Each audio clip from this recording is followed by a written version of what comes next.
बिहार भाजपा छोड़कर बिहार के सभी दलों की आस केंद्रीय बजट पर लगी थी कि शायद विशेष राज्य के दर्जे की मांग पूरी हो जाए। पिछले 4 महीनों से यह पुरानी मांग काफी जोर पकड़े हुए है।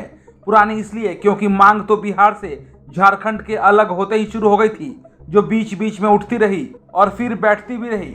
इधर जदयू लगातार इस मुद्दे को लेकर और सत्ता में उसके सभी भागीदार भाजपा लगातार इसे नकारती रही। बजट आने से पूर्व जदयू उम्मीद लगाई बैठी थी कि शायद गठबंधन को देखते हुए इस बार उसकी मांग मान ली जाएगी, लेकिन नतीजा निकला ढाक के 3 पात। बल्कि अब तो केंद्र ने पूरी तरह से इस मांग को मानने से इनकार भी कर दिया है।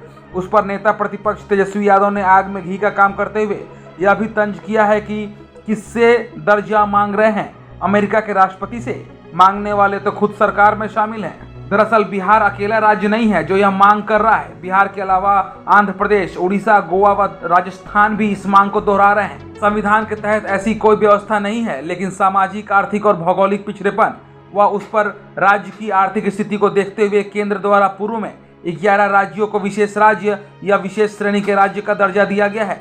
ऐसे राज्यों को केंद्रीय सहयोग के तहत प्रदान की जाने वाली राशि में 90% अनुदान और 10% ऋण होता है, जबकि अन्य राज्यों में यह अनुपात 70-30 का होता है। इसके अलावा ऐसे भी राज्यों को कोई सुविधाएं भी मिलते रहती है। जब 2005 में नीतीश कुमार मुख्यमंत्री बने तो केंद्र में कांग्रेस की सरकार थी। मंत्रिमंडल का गठन होते ही तत्कालीन प्रधानमंत्री मनमोहन सिंह को ज्ञापन सौंपा गया और अप्रैल 2006 में सर्वसम्मति से सदन में विशेष राज्य के दर्जे के साथ प्रस्ताव पारित हुआ। दबाव बढ़ता देख केंद्र ने रघुराम राजन कमेटी गठित की, जिसे पिछड़े वर्गों की पहचान के लिए तरीके सुझाने को कहा गया। समिति ने 2013 में रिपोर्ट दी। इसमें राज्यों को इस आधार पर कई श्रेणियों में बांटा गया। इस रिपोर्ट के बाद 2014 में 14वें वित्त आयोग की रिपोर्ट में विशेष राज्य के दर्जे को समाप्त कर विशेष वित्तीय सहायता का प्राविधान कर दिया गया। इस दौरान सीएम नीतीश कुमार भाजपा से अलग होकर सत्ता संभाले थे। वे अपनी मांग उठाते रहे और 2015 के विधानसभा चुनाव में यह मुद्दा बन गया। उस चुनाव के समय केंद्र में भाजपा की सरकार थी और नीतीश भाजपा से अलग होकर राजद के साथ चुनाव लड़ रहे थे। प्रधानमंत्री नरेंद्र मोदी ने मतदाताओं को लुभाने के लिए एक सभा में बड़े आर्थिक पैकेज की घोषणा कर डाली। उन्होंने एक सभा में 1.25 लाख करोड़ रुपए के पैकेज की घोषणा की।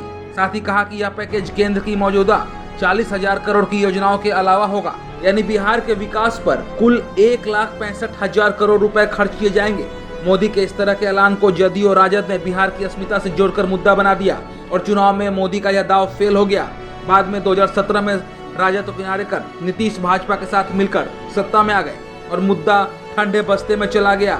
सितंबर में प्रदेश के योजना और विकास मंत्री विजेंद्र प्रसाद यादव ने यह कहकर उसे हवा दे दी कि हम विशेष राज्य के दर्जे की मांग को करते करते थक गए हैं, हमें आर्थिक पैकेज मिलना चाहिए। जिस पर भारतीय जनता पार्टी कोटे से बिहार की उप मुख्यमंत्री रेणु देवी ने पुराने पैकेज की याद दिलाकर कह दिया कि बिहार को पैकेज मिलता ही रहता है।